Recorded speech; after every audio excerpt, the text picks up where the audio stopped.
पढ़ेंगे computer memory के बारे में। कंप्यूटर मतलब जो इलेक्ट्रॉनिक डिवाइस है, और मेमोरी होती है स्टोरेज, जो वो रखते हैं। जैसे एक इंसान की मेमोरी होती है कि वो कितनी चीज़ें याद रख सकता है, वैसे ही कंप्यूटर की मेमोरी होती है कि वो कितनी चीज़ें स्टोर कर सकता है। तो जैसे ही कंप्यूटर टर्न ऑन होता है और जब तक ये बंद नहीं हो जाता, इसमें सीपीयू कॉन्स्टेंटली है ना मेमोरी को यूज़ करता रहता है। मेमोरी है ना बिल्कुल ह्यूमन ब्रेन की तरह होती है। कंप्यूटर में जो मेमोरी है उसका मतलब होता है इलेक्ट्रॉनिक कंपोनेंट्स जो टेम्पररी या परमानेंट स्टोर कर सकते हैं डाटा को। कंप्यूटर रिप्रेजेंट करता है इंफॉर्मेशन को किसकी फॉर्म में? बाइनरी फॉर्म में। बाइनरी मतलब 0 और 1 की फॉर्म में। क्यों? क्योंकि कंप्यूटर सिर्फ बाइनरी लैंग्वेज को अंडरस्टैंड कर सकता है। हर बाइनरी बिट है ना उसको स्टोर किया जा सकता है किसी भी फिजिकल सिस्टम के द्वारा, जो either of two stable states, जो 0 और 1 को रिप्रेजेंट करता है। जो मेमोरी है उसको डिवाइड किया जाता है large number of small parts में, जिन्हें हम सेल्स बोलते हैं। और जो हर लोकेशन या सेल होती है उसका एक यूनिक एड्रेस होता है जो बदलता रहता है 0 से मेमोरी साइज -1। यहाँ पे जैसे एग्जांपल दिया है। फिर बात आती है मेमोरी की डेफिनेशन। तो मेमोरी क्या है? कंप्यूटर सिस्टम में एक स्टोरेज एरिया होता है जहाँ पे सारे इनपुट्स को स्टोर किया जाता है प्रोसेसिंग से पहले, एंड फिर फाइनल रिजल्ट्स हैं उनको स्टोर किया जाता है प्रोसेसिंग के बाद। तो प्रोसेसिंग से पहले भी मेमोरी का यूज होता है और प्रोसेसिंग के बाद भी। मेमोरी सिस्टम बहुत ज़्यादा सिंपल सिस्टम होता है क्योंकि ये अलग अलग टेक्नोलॉजी से आता है। जो स्टोरेज कॉन्सेप्ट है ये पहली बार जॉन वॉन न्यूमैन के द्वारा दी गई थी। उसने यूज किया था सेमीकंडक्टर मेमोरी का प्रोग्राम को टेम्पररी स्टोर करने के लिए, ताकि वो उनको ना कभी भी रिट्रीव कर पाए जब भी उसे ज़रूरत हो। बेसिक ऑब्जेक्टिव क्या है मेमोरी सिस्टम का? कि है ना प्रोवाइड करना फास्ट अनइंटरप्टेड, मतलब बिना किसी दुविधा के, बिना किसी परेशान के, बिना किसी हर्डल के मेन मेमोरी की एक्सेस, ठीक है, सीपीयू के द्वारा, ताकि जो टास्क है उनको हम जल्दी से कर पाएँ, स्पीडली कर पाएँ। अब फीचर्स हैं एक अच्छी मेमोरी के। तो एक्सेस टाइम कहता है कि जो टाइम चाहिए ना लोकेट करने के लिए, एक्सेस करने के लिए डाटा को, वो कम हो जाता है जब अच्छी मेमोरी होती है। कॉस्ट पर बिट स्टोरेज भी कम हो जाती है। रेफर करता है कॉस्ट मेमोरी यूनिट की for a given storage capacity. Cost per bit storage का मतलब कम होना चाहिए। कंप्यूटर सिस्टम में जो कॉस्ट है उसको मेज़र किया जाता है amount of bits of data जो ट्रांसफ़र की जाती है स्पेसिफाइड टाइम लिमिट में। स्टोरेज कैपेसिटी, स्टोरेज कैपेसिटी का मतलब होता है कि वो कितना डाटा स्टोर कर सकती है मेमोरी यूनिट्स में। स्टोरेज कैपेसिटी बड़ी होना जरूरी है। नॉन वोलेटाइल मेमोरी है ना, नॉन वोलेटाइल होनी चाहिए, मतलब कि भाई जब पावर सप्लाई ना हो, इलेक्ट्रिसिटी सप्लाई ना हो, तब वो ख़त्म नहीं हो, डाटा उड़े ना, बल्कि वो स्टोर रहे जिसको हम बाद में भी एक्सेस कर पाएँ। स्टोरेज यूनिट्स ऑफ मेमोरी, जो यूनिट्स ऑफ मेमोरी होती है उनको हम डिस्क्राइब करते हैं as the amount of data जिसको हम स्टोर कर सकते हैं मेमोरी डिवाइसेस में। ये बाइट्स की फॉर्म में रिप्रेजेंट की जाती है। एक बिट मतलब जिसमें 0 और 1 आता है। 0 का मतलब ऑफ होता है और 1 का मतलब ऑन होता है। एक बाइट 8 बिट्स के बराबर होता है। अब यहाँ पे हमें ना टेबल बता रखी है कि कितने, जैसे एक बिट में हमारे पास 0 और 1 होते हैं। 1 निबल में 4 बिट्स होते हैं। 1 बाइट या ऑक्टेट में 8 बिट्स होते हैं। 1 किलो बाइट, 1 KB में 1024 बाइट। 1 MB मेगाबाइट मतलब उसमें 1024 KB होती हैं। 1 GB में 1024 MB। 1 TB टेराबाइट में 1024 GB। 1 PB मतलब पेटाबाइट 1024 TB, मतलब ऊपर वाला नीचे आता जाता है।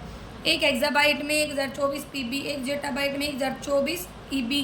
1 योटाबाइट में 1024 ZB। फिर है ब्रोनोबाइट और फिर है जियोकोबाइट, ठीक है। अब है मेमोरी का क्लासिफिकेशन। तो मेमोरी 2 प्रकार की होती है, प्राइमरी या मेन मेमोरी, सेकेंडरी या एक्सुअली मेमोरी। प्राइमरी या मेन मेमोरी, इसको हम सेमीकंडक्टर मेमोरी और मैग्नेटिक कोर मेमोरी में बांट सकते हैं। सेकेंडरी या एक्सुअली मेमोरी में मैग्नेटिक ऑप्टिकल डिस्क आती हैं। सेमीकंडक्टर मेमोरी में रैम और मैग्नेटिक कोर मेमोरी में ROM, PROM, EPROM. Magnetic मतलब magnetic tape, magnetic disk. Optical disk में CD, DVD and Blu rays. Primary memory most important part होती है कंप्यूटर का। इसको हम मेन मेमोरी बोलते हैं। ये अलो करती है प्रोसेसर को कि ये ना एक्सेस कर सकती है जो भी एप्लीकेशन है जो रन कर रही है, ठीक है, और कहता है कि जो भी सर्विसेज हैं उनको, और टेम्पररी स्टोर करती है उनको एक स्पेसिफिक मेमोरी लोकेशन में। ये वोलेटाइल है, मतलब जब पावर नहीं होती है तो डाटा इरेज हो जाता है। अब है टाइप्स मेन मेमोरी के। तो पहला है magnetic core memory. Magnetic core मतलब जो पॉपुलर हुई थी 1970 में। ये जो मेमोरी होती है ये स्मॉल कोर और रिंग से बनी होती है मैग्नेटिक मटेरियल के। मैग्नेटिक कोर मेमोरी है ना, उसमें रिंग होते हैं, ठीक है, consisted of tiny rings of ferro magnetic material जो अरेंज होते हैं क्लॉकवाइज और एंटी क्लॉकवाइज। क्लॉकवाइज घड़ी की दिशा में और एंटी क्लॉकवाइज घड़ी के विपरीत दिशा में। जब इलेक्ट्रिकल करंट पास होता है ना इन छोटे छोटे रिंग से, तो ये डाटा को स्टोर करती है। क्लॉकवाइज डायरेक्शन दिखाता है 0 को और एंटी क्लॉकवाइज दिखाता है 1 को। हर मैग्नेटिक को स्टोर करता है सिर्फ एक बाइनरी बिट को एंड एक सीरीज ऑफ कोर वायर्ड को। फिर मैग्नेटिक कोर नॉन वोलेटाइल है, मतलब डाटा गायब नहीं होता है। अब एडवांटेजेस हैं तो देखो क्या है। पहला, ये कॉस्ट इफेक्टिव है देन ट्रांजिस्टर मेमोरी, ये नॉन वोलेटाइल होती है और जो कंपोनेंट होते हैं उनकी लाइफ टाइम और एक्सपेक्टेंसी ज़्यादा होती है। मैग्नेटिक कोर को ना कोई पावर नहीं चाहिए डाटा को रिटेन करने के लिए। डिसएडवांटेजेस क्या है, magnetic core memory does not gate smaller than required by a simple calculator, और ये बहुत ज़्यादा कॉस्टली भी है, ठीक है। अब बात आती है सेमीकंडक्टर मेमोरी। सेमीकंडक्टर मेमोरी एक मतलब फॉर्म होती है इलेक्ट्रॉनिक डाटा स्टोरेज डिवाइसेस की। ये इम्प्लीमेंट की जाती है सेमीकंडक्टर बेस्ड इंटीग्रेटेड सर्किट के द्वारा। इन सेमीकंडक्टर चिप हर जो बिट होती है बाइनरी डाटा की वो स्टोर होती है स्मॉल सर्किट्स में जिन्हें मेमोरी सेल बोलते हैं, जिसमें आते हैं बहुत सारे ट्रांजिस्टर, फ्लिप फ्लॉप है ना, वो स्टोर कर सकता है 0 और 1 को। सेमीकंडक्टर मेमोरी है ना साइज में छोटी होती है, ये वोलेटाइल है और ना ये डाटा को खो देती है जब इलेक्ट्रिक पावर को टर्न ऑफ कर दिया जाता है। एडवांटेजेस यही है कि तो मैग्नेटिक कोर से सस्ती है, वर्सेटाइल है, ठीक है, और ना लेस स्पेस लेती है और फास्ट है मैग्नेटिक कोर से। कमियाँ एक तो वोलेटाइल है, मतलब जब पावर नहीं होती तो डाटा उड़ जाता है, और loose coupling on the motherboard में लीड टू फॉल्ट। अगर भाई मतलब जो मदरबोर्ड है उसके ऊपर लूज कर देती है अपनी पकड़ को तो मतलब फॉल्ट हो सकता है। अब दोनों में डिफरेंस है। मैग्नेटिक कोर नॉन वोलेटाइल ही वोलेटाइल है। मैग्नेटिक कोर मेमोरी की स्पीड स्लो होती है जबकि सेमीकंडक्टर की फास्ट होती है। इसमें लार्ज एक्सेस टाइम्स होता है और इसमें शॉर्ट, ये लार्ज साइज में अवेलेबल है और ये शॉर्ट एंड मीडियम साइज में। मैग्नेटिक कोर ज़्यादा पावर को कंज्यूम करती है जबकि सेमीकंडक्टर कम पावर को कंज्यूम करती है। मैग्नेटिक कोर की कॉस्ट हाई होती है जबकि सेमीकंडक्टर की कॉस्ट कम होती है मास प्रोडक्शन के कारण। अब कैची मेमोरी जो सीपीयू के सबसे ज़्यादा पास होती है, इसकी कैपेसिटी कम होती है लेकिन स्पीड ज़्यादा होती है। ये ना प्रोसेसर मतलब सीपीयू और रैम के बीच में रखी जाती है। सीपीयू फास्टर होता है देन रैम, इसीलिए कहता है कि जो डाटा ट्रांसमिशन है रैम और सीपीयू में उसमें बहुत ज़्यादा टाइम लग जाता है। तो इस चीज़ को अवॉइड करने के लिए हम कैची मेमोरी का यूज़ करते हैं जो सीपीयू और रैम के बीच में रखी जाती है। सीपीयू इंस्ट्रक्शंस को कैची मेमोरी से लेता है जो भी चाहिए डाटा प्रोसेसिंग के लिए। जो प्रोसेसर है does not have to access data from RAM every time.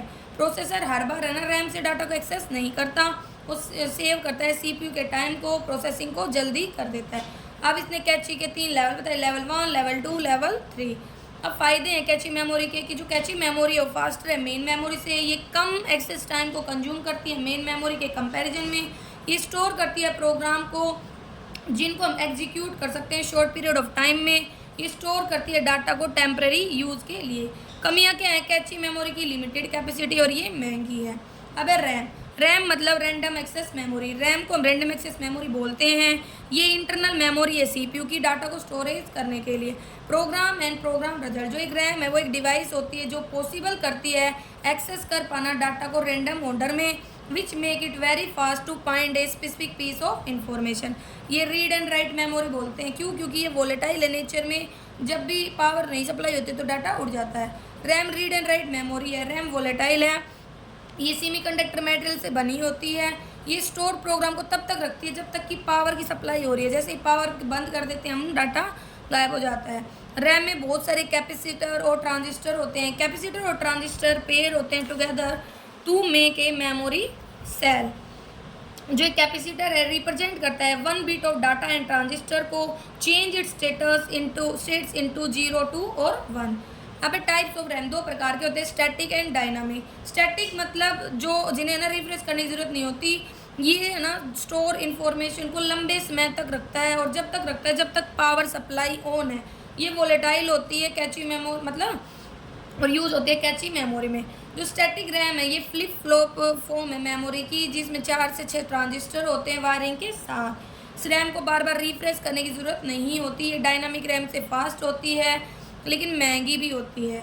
ये type S RAM can be operate as bus speed, ठीक है। जबकि डायनामिक क्या होती है, जिसको बार बार एक इंटरवल के बाद रिफ्रेश करने की ज़रूरत होती है। ये होल्ड करती है डाटा को, क्योंकि जो रैम है उसमें कैपेसिटर होते हैं जो लॉस कर देते हैं अपनी इलेक्ट्रिकल चार्ज को जब पावर सप्लाई ऑन या ऑफ होती है। जो रिफ्रेशिंग है वो है ना मतलब की जाती है भाई स्पार्क्स वगैरह प्रोवाइड करवा के रेगुलर इंटरवल के बाद। रैम का जो साइज होता है छोटा होता है, लेकिन ये स्टोर कर सकती है लार्ज अमाउंट ऑफ डाटा को उस रैम के कंपैरिजन में। रैम स्टोर करती है इंफॉर्मेशन को इन the form of charge on a capacitor जो लीक करता है बहुत शॉर्ट टाइम में। ये कंज्यूम करते हैं लेस पावर एंड स्पेस। अब रैम एंड रैम, रैम को तो रिफ्रेश करने की जरूरत नहीं है लेकिन रैम को है। रैम फास्टर होती है, रैम स्लोअर होती है, ये बहुत ज़्यादा पावर कंज्यूम करती है लेस, और रैम एक्स्ट्रा स्पेस लेती है जबकि रैम कम स्पेस लेती है। रैम है ना सिंगल कट है, मतलब has a single cut on it, जबकि जो रैम होती है उस पर 2 कट होते हैं। रैम महंगी है, रैम सस्ती है। रैम है ना वो कंटेंट को लंबे समय तक रख सकती है, जबकि रैम है ना वो होल्ड नहीं कर सकती जब लंबे समय तक। इसके बाद आती है रोम। रोम मतलब रीड ओनली मेमोरी। ये नॉन वोलेटाइल मेमोरी है। जो इन्फॉर्मेशन है वो स्टोर होती है परमानेंटली इस मेमोरी में, ठीक है। मैन्युफैक्चरिंग के दौरान हम ना तो इसमें लिख सकते हैं कोई भी फ्रेश इन्फॉर्मेशन। रोम स्टोर करती है फर्मवेयर मतलब माइक्रो प्रोग्राम्स को जो मैन्युफैक्चर के द्वारा डेवलप किए जाते हैं, जो रिस्पॉन्सिबल होते हैं बूटिंग के लिए मशीन की। जो रोम होती है वो परमानेंट प्रोग्राम को स्टोर करती है। अदर इंस्ट्रक्शन जो भी चाहिए कंप्यूटर के द्वारा वो मतलब टू एग्जीक्यूट यूजर प्रोग्राम। रोम को हम परमानेंट मेमोरी बोलते हैं क्योंकि इसमें पावर के बंद होने पर डाटा गायब नहीं होता है। रोम में टाइप्स है प्रोम मतलब प्रोग्रामेबल रीड ओनली मेमोरी, जैसा कि नाम से ही क्लियर है। ये एक डिजिटल मेमोरी होती है जिसमें जो डाटा है ना वो मैन्युफैक्चरर के द्वारा ही लिखा जाता है एक बार, मतलब इसमें हम बाद में इसको ना तो इरेज कर सकते हैं ना इसमें हम कोई और डाटा लिख सकते हैं, ठीक है। और कहता है कि ये जो मेमोरी होती है प्रोम, ये प्रोग्राम होती है और इसका कंटेंट कभी भी बदला या डिलीट नहीं किया जाता। ये यूज़ की जाती है स्टोर करने के लिए परमानेंट इन्फॉर्मेशन। मेन डिफरेंस क्या होता है रोम में from a standard ROM is that जो डाटा होता है programmed into PROM after manufacturer. PROM है नॉन वोलेटाइल होती है, मतलब पावर वगैरह जाने के बाद कभी भी डाटा इसका इरेज नहीं होता है। प्रोम को हम है ना one time programmable non volatile memory OTP NVM बोल सकते हैं। ये 2 प्रकार की होती है, manufacturer program and user program. Manufacturer program ROM वो होती है जिसमें डाटा एक मैन्युफैक्चरर के द्वारा एक बार लिखा जाता है, जबकि यूजर प्रोग्राम वो होती है जिसमें यूजर है ना लोड कर सकता है, स्टोर कर सकता है read only data and information को। देन आती है ई प्रोम मतलब इरेजेबल प्रोग्रामेबल रीड ऑन, जैसे कि नाम से क्लियर है। इरेजेबल मतलब जिसको इरेज किया जा सकता है, ठीक है, एंड रीप्रोग्राम किया जा सकता है नई इन्फॉर्मेशन को स्टोर करने के लिए। जो रिकॉर्डेड इन्फॉर्मेशन है उसको हम है ना ये मतलब अल्ट्रा वायलेट लाइट का यूज़ करके इरेज कर सकते हैं। फिर ई प्रोम मतलब इलेक्ट्रिकली इरेजेबल रीड ओनली, मतलब यहाँ पे हम है ना ये भी नॉन वोलेटाइल है, इसमें इरेज कर सकते हैं रीप्रोग्राम कर सकते हैं इलेक्ट्रिक सिग्नल्स का यूज़ करके। इसको हम फ्लैश मेमोरी भी बोल सकते हैं। इसमें इरेजिंग और रीप्रोग्रामिंग दोनों चीज़ें हो सकती हैं 5 से 10 मिनट में। इसको हम रीयूज़ कर सकते हैं, ठीक है, 10,000 टाइम मतलब 10,000 से ज़्यादा बार।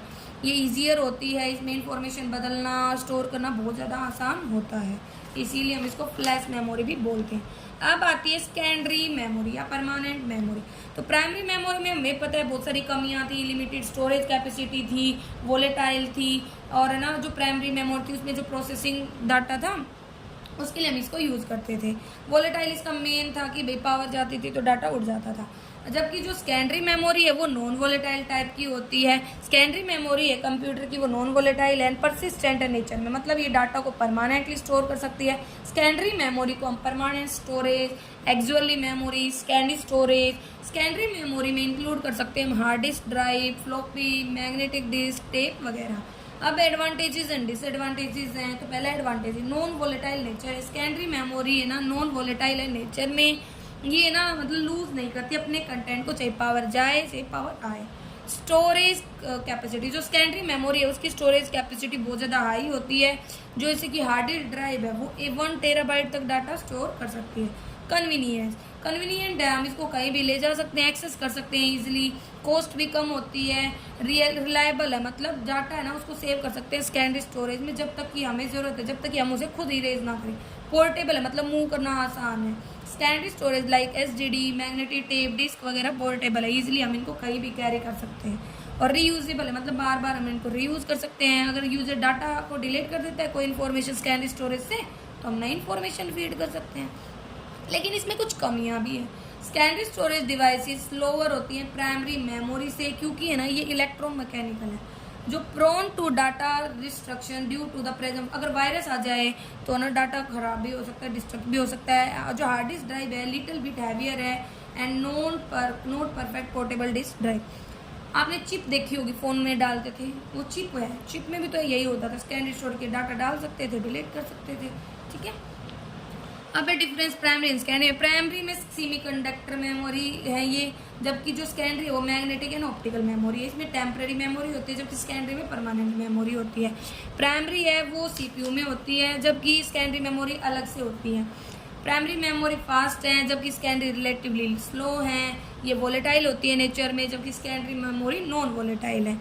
ये लेस स्टोरेज कैपेसिटी रखता है, जबकि सेकेंडरी मेमोरी की हाई स्टोरेज कैपेसिटी है। प्राइमरी मेमोरी महंगी है, जबकि सेकेंडरी मेमोरी सस्ती है। इसकी एक्सेस स्पीड ज़्यादा है, जबकि सेकेंडरी मेमोरी की एक्सेस स्पीड स्लो है। इसमें हम रैंडमली डाटा को एक्सेस करते हैं, जबकि इसमें support random serial index access के अकॉर्डिंग। एग्जाम्पल है रैम रोम, और सेकेंडरी में hard disk drive, magnetic tape, CD, DVD वगैरह। अब हम एक एक करके सेकेंडरी स्टोरेज को समझते हैं। पहला है मैग्नेटिक टेप। पुराने टाइम में आपने देखा होगा गाने सुनते थे हम, तो टेप आती थी जिसमें रील होती थी, ठीक है ना, मतलब जैसे एक टेप सी होती थी, उसमें ऐसे रील होती थी, ठीक है, उसको हम डालते कैसेट बोलते थे। मैग्नेटिक टेप को हम सेकेंडरी स्टोरेज मीडिया बोलते हैं। मैग्नेटिक टेप सिमिलर होती है ऑडियो विजुअल टेप के फॉर्म में, except for difference that magnetic tape coated होती है मैग्नेटिक मटेरियल से। वो कहते हैं कि large variety of magnetic tape available है कॉमर्शियली। जो डाटा है जो स्टोर होता है in the form of tiny segments of magnetized and demagnetized portion of the surface of metal. जो ओल्डर टेप है यूजली 1/2 इंच या 1/4 इंच वाइड है एंड 50 से 2400 फीट लंबी है। Magnetic tape is divided into number of, इसको और magnetic tape को हम number of rose and column में बांटते हैं। रोज को ट्रैक बोलते हैं और कॉलम को फ्रेम बोलते हैं। और हमें पता है कंप्यूटर 0 और 1 पे ही काम करता है, मतलब बाइनरी लैंग्वेज को समझता है। अब स्टोरेज कैपेसिटी। जो स्टोरेज कैपेसिटी होती है टेप की वो मल्टीपल होती है length and data recording density का। तो storage capacity is equal to tape density multiply length of the tape. जो नंबर ऑफ करेक्टर्स होते हैं जो स्टोर हो सकते हैं पर इंच एरिया ऑफ टेप में, उसे बोलते हैं टेप की डेंसिटी। और मोस्टली 800, 1600, 6250 BPM मतलब बाइट पर इंच होती है। इसमें नॉर्मली 2 रील होती हैं, ठीक है, और जो मूव करती है मतलब सप्लाई करती है रील में जो भी डाटा होता है उसको। मैग्नेटिक टेप है ना ड्यूरेबल है, और इसमें हम ना मतलब बार बार इसको रीयूज़ कर सकते हैं। ये जो टेप होती हैं महंगी भी नहीं होती ज़्यादा, रिलायबल स्टोरेज मीडियम होता है इनका बैकअप लेना। मैग्नेटिक टेप है ना सीरियल एक्सेस ऑफ डाटा को सपोर्ट करती है, मतलब सीक्वेंशियल मैनर में काम करती है।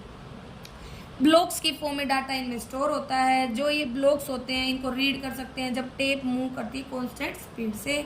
और कोई डाटा है ना मतलब should be read from the tape, मतलब कोई भी डाटा नहीं पढ़ा जा सकता टेप से जब डाटा प्रोसेस होता है।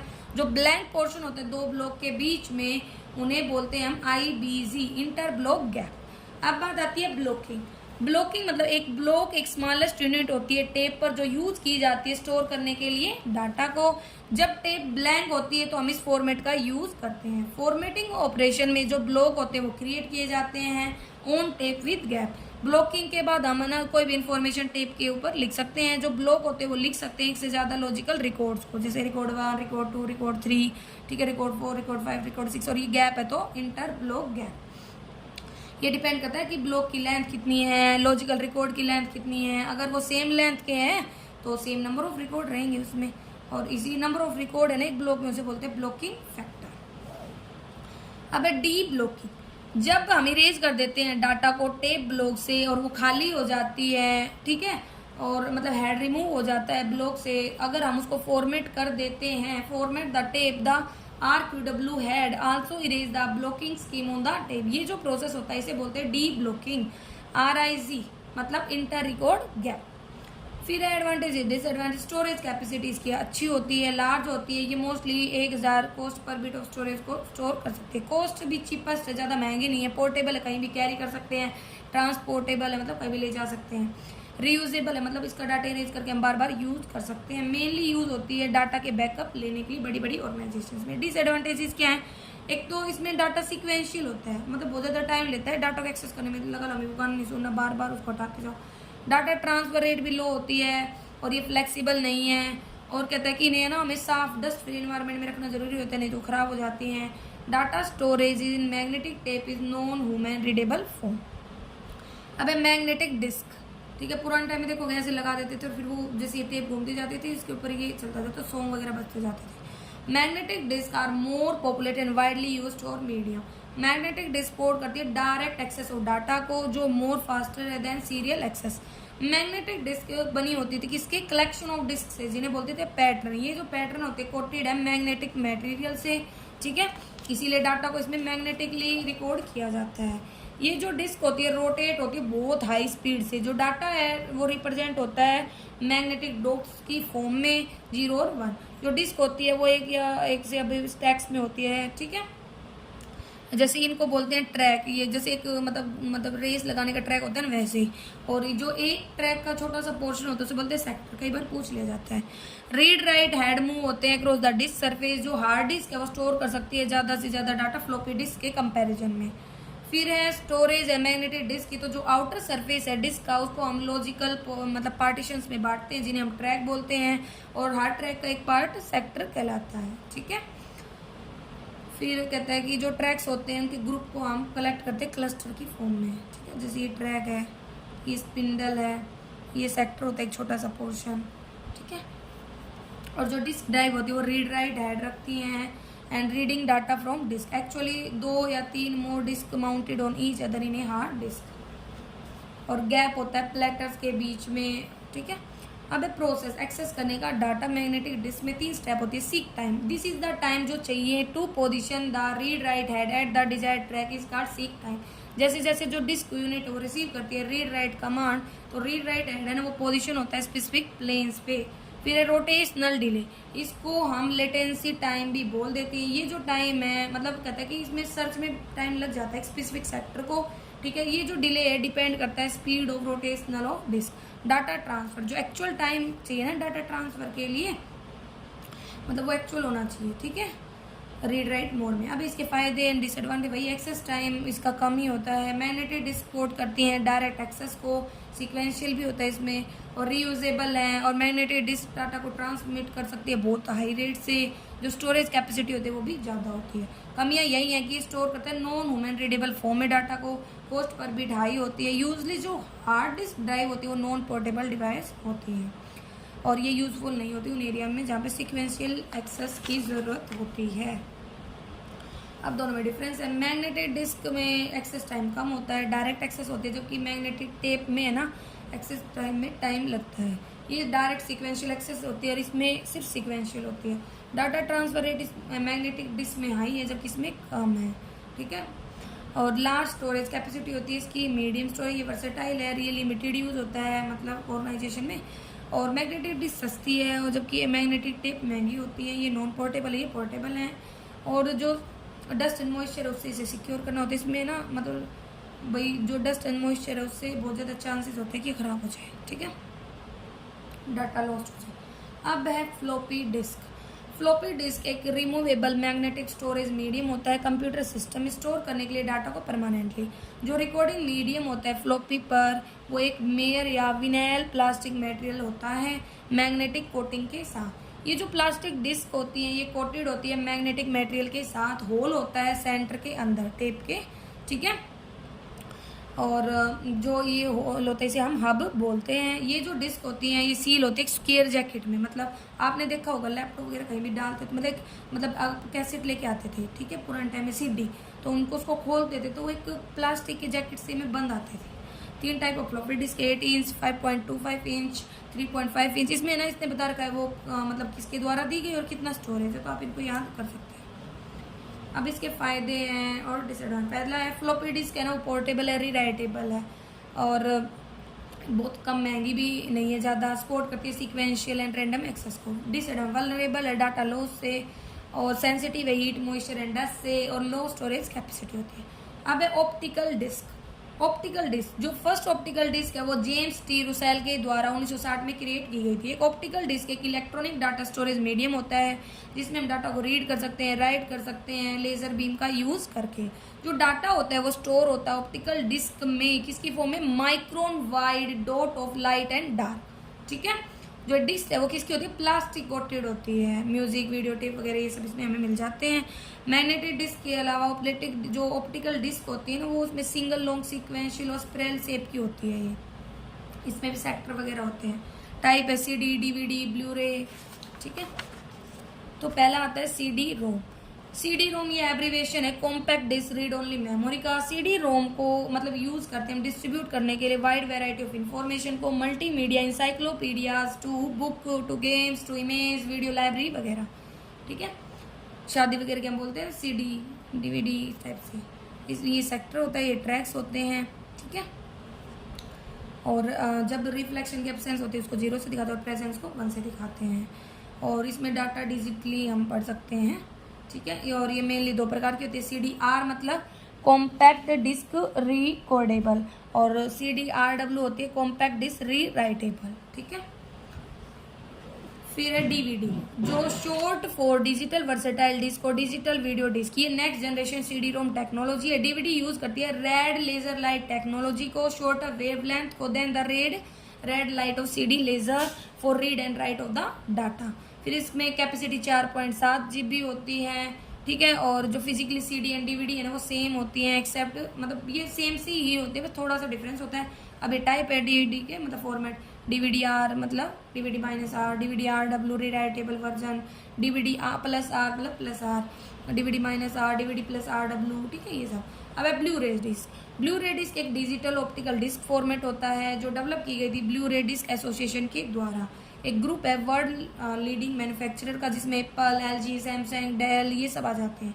ये सक्सेसर है DVD का, मतलब DVD के बाद आया है। ब्लू-रे फॉर्मेट डिस्क यूज करते हैं ब्लू वायलेट लेजर टेक्नोलॉजी। आप देखते होंगे CD खरीद के लिए उसके ऊपर हम ब्लू बैंगनी सी ना मतलब लाइनिंग होती है सतरंगी सी।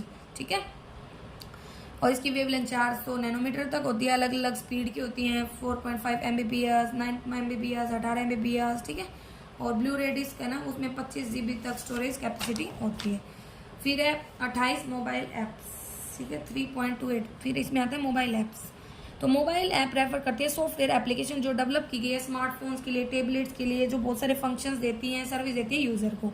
मोबाइल ऐप अलाउ करती हैं मतलब जो भी कंज्यूमर होते हैं कि वो बहुत सारी एक्टिविटीज़ परफॉर्म कर सकते हैं, रिट्रीव कर सकते हैं किसी भी प्रकार के डाटा को जो भी उन्हें चाहिए। हम डाउनलोड कर सकते हैं इन ऐप्स को कहीं भी, एप्पल स्टोर से, गूगल प्ले स्टोर से। मोबाइल ऐप कई बार है ना अलग अलग फॉर्म में बांट दी जाती है, वेब बेस्ड, नेटिव ऐप्स। एक third category hybrid app combine करती है एलिमेंट्स नेटिव और वेब ऐप्स के। एग्जाम्पल है इसमें सोशल मीडिया में इंस्टाग्राम, उबर है। जैसे कि इंस्टाग्राम तो सोशल मीडिया हो गई और ये आपको कहीं भी जाना हो, मूव करना हो तो आप उबर बुक कर सकते हो। ठीक है, ये हमारा चैप्टर था।